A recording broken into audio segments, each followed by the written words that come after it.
उपस्थित मेरी माता बहनें, अतिथिगण, नेतागण एवं कर्मचारीगण को भी मेरा सेवा जोहार।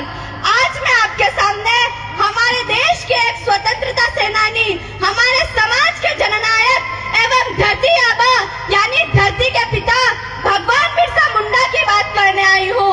भगवान बिरसा मुंडा का जन्म सन 15 नवंबर 1875 को झारखंड के उलीहातू गांव में हुआ था। उनके पिता का नाम सुगा मुंडा व माता का नाम कर्मी हाथू था। वे बचपन से ही बहुत बुद्धिमान और कर्मचारी थे, बहुत बुद्धिमान और निडर थे। अंग्रेज शासन में आदिवासियों की जमीनें छीनी जा रही थी, उनके ऊपर अत्याचार हो रहा था, तो उन्होंने हमारे लोगों को एकजुट किया और उन्हें अन्याय के खिलाफ लड़ने के लिए प्रेरित किया। बिरसा मुंडा जी कहते थे कि अपनों से मत लड़ो, बल्कि अपने हक अधिकार के लिए उन लोगों से लड़ो जो तुम्हारे अधिकारों पे कब्जा किए बैठे हैं। आदिवासी समाज को एकजुट करने के लिए बहुत से क्रांतिकारियों ने अपनी कुर्बानियां दी, पर हमारा समाज आज भी एकजुट नहीं है। क्यों? क्योंकि हमारे समाज को एक बीमारी लगी हुई है। उस बीमारी का नाम है राजनीति। राजनीति से हमारा समाज बिखरा हुआ है।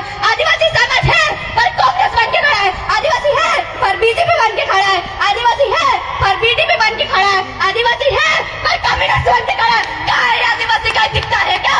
हमारी तो पहचान ही खो गई है। अगर ऐसा ही समाज बिखरा रहेगा तो कितनी भी जयंती मना लो, समाज एकजुट नहीं हो पाएगा।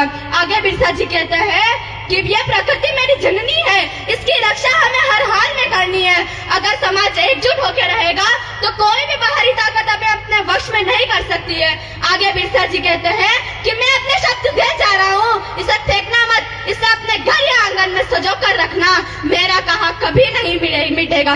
शिक्षा व समानता का अधिकार हमें संविधान देता है। यदि हम संविधान को भूल जाएंगे तो कभी ऐसा समय न आ जाए कि हमें मंदिरों के बाहर कटोरा लेकर बैठना पड़े, फिर से ऐसा समय न आ जाए कि पेट पीछे झाड़ो व गले में मट्टा लटका कर फिरना पड़े। इसीलिए हमें गुमराह नहीं होना है। हमें अपने अधिकारों जैसे जल, जंगल, जमीन, स्वास्थ्य, शिक्षा की रक्षा करनी है और ये करने में हमें बहुत संघर्ष करना पड़ेगा। मैंने देखा है कि जितने भी लोग इस हमारे समाज के लिए लड़ते हैं उन्हें दबाने के लिए कितनी कोशिशें होती है। जैसे आज भी आप देख सकते हैं कि राजकुमार राव जी, भंवर दादाजी, मांगूनाथ दादाजी आदि नेताओं को कितना दबाने की कोशिशें होती है, फिर भी वो दबते नहीं है। वो हमारे समाज के साथ तन व मन के साथ खड़े रहते हैं। बिरसा मुंडा केवल आदिवासियों के ही नायक नहीं बल्कि पूरे देश के गौरव थे, है और रहेंगे। उन्होंने हमें दिखाया कि सच्चा नेता वही होता है जो अपने समाज के लिए निस्वार्थ भाव से संघर्ष करे।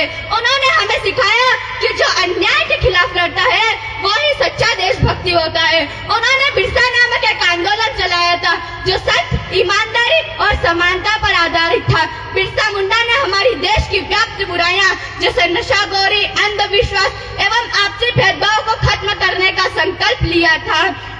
सूरज क्या जाने चांद क्या होता है, जमीन क्या जाने आसमान क्या होता है, और जो मंदिरों के बाहर भगवान के नाम पर भीख मांगकर